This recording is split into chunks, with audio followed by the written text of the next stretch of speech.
First on News 4 Nashville, breaking news coming from Charlotte Pike. That's where Metro Police shot and killed a man that they say ran at them with a knife. News 4's Carly Gordon is live from that area. So Carly, this has been going on all morning long and we've been following it. What updates do you have for us so far? Now, the police department is waiting to announce the names of everyone that was involved this morning. They say they're still working to notify the family members, but of course, we will keep you posted on that. Meanwhile, the TBI will be handling this investigation since the shooting did involve Metro officers. We're also following developing news out of Sumner County. Firefighters responded to this fire in Gallatin. You can see what those flames did. It happened along Nashville Highway at the Hancock House Bed and Breakfast. We know that it started around 2:30 and 2 people were inside. Thankfully, they made it out safely, but the damage is severe. Now, many are calling California's DIXIE fire the largest in state history. Between Monday and Tuesday, the fire grew about 5,000 more acres, scorching most of the land. The DIXIE fire has been burning for almost a month, and in that time, it's burned down an entire Northern California town. This morning, it's only about 25% contained. Forecasters say thunderstorms are possible later on this week, which could actually help crews make progress on that fire. New satellite images taken Monday show how vast the destruction is from this fire.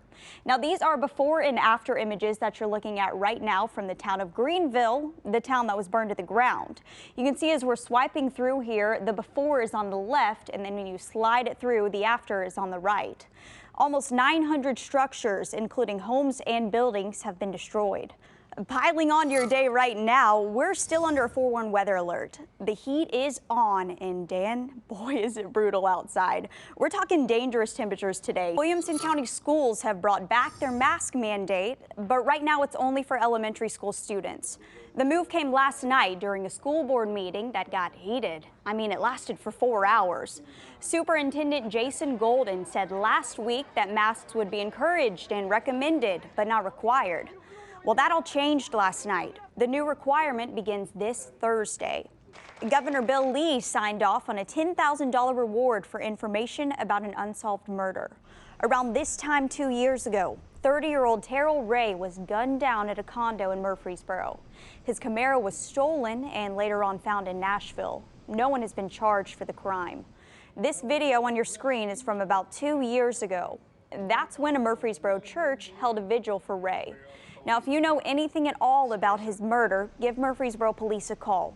Staying in Murfreesboro, crews had to put out a pretty bad fire yesterday on Peachtree Street. Terrifying video as you can see those flames shooting from the top of the home. We know that one person was inside the house and made it out safely. The house is heavily damaged, as you can see, and right now we're still trying to figure out what started the flames.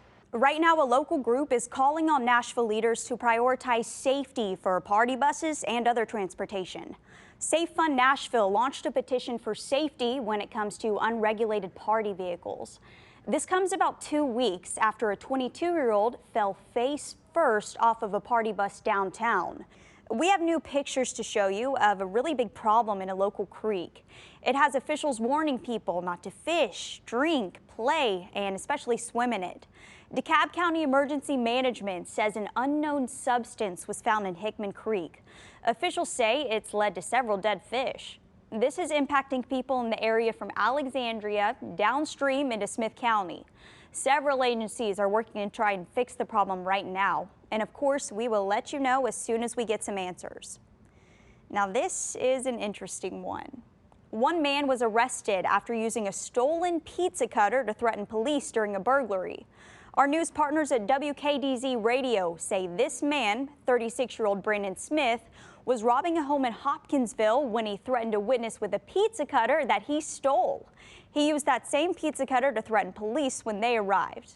Eventually, he was arrested. Now to the latest on the pandemic and a massive jump in cases across the South. The Delta variant is now tied to 93% of cases nationwide. This comes as some states are taking a stance against mask mandates just as kids head back to school. NBC's Carrie Sanders has the latest. Now, there's still plenty that we don't know about the long-term effect of COVID on kids. So-called long COVID is being researched at several medical centers right now. One study found that about 1 in 10 teens with COVID have side effects like fatigue, brain fog, and memory loss for longer periods of time, even if their initial symptoms were mild. More flames and smoke coming out of California, but this time it's from an oil factory. Chevron says an unplanned system upset in San Francisco led to the release of sulfur dioxide. Officials say this is a level 1 incident, which means the public doesn't have to take action. Now we have 2 updates from Capitol Hill. Lawmakers approved the beginning stages of Democrats' so-called human infrastructure plan. To clarify, this is different from the $1 trillion bill that we'll get to in just a second. This plan is a first step to create free community college, universal preschool, and expand Medicare. Republicans argue it's a $3.5 trillion binge that'll lead to higher gas prices and more. On to the initial infrastructure bill now. 50 Democrats and 19 Republicans have approved that $1 trillion plan.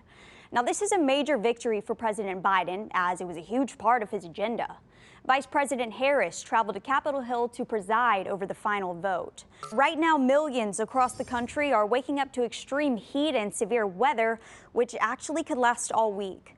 More than 125 million people are under alerts brought on by triple-digit temperatures. NBC's Kristen Dahlgren reports from Central Park. And that's impacting us here too, locally, Dan. If you haven't stepped outside today, get ready for a blanket of humidity. A little bit miserable right now, but we have some relief coming later on. We do, Lindsay. Also today, Kroger will hold a statewide hiring event. Their goal here is to fill 500 positions. The event is happening in all area stores between 1 and 4 this afternoon. If you want to learn more and you're looking for a job yourself, we have all of that information posted for you right now on our website. We've got an update for anyone with plane tickets from Spirit. The airline says its operations are stabilizing. It's been a chaotic week. The low-cost company struggled with storms, a lack of staff, and a lot of other issues. If you'll remember, last week hundreds of flights a day were completely canceled.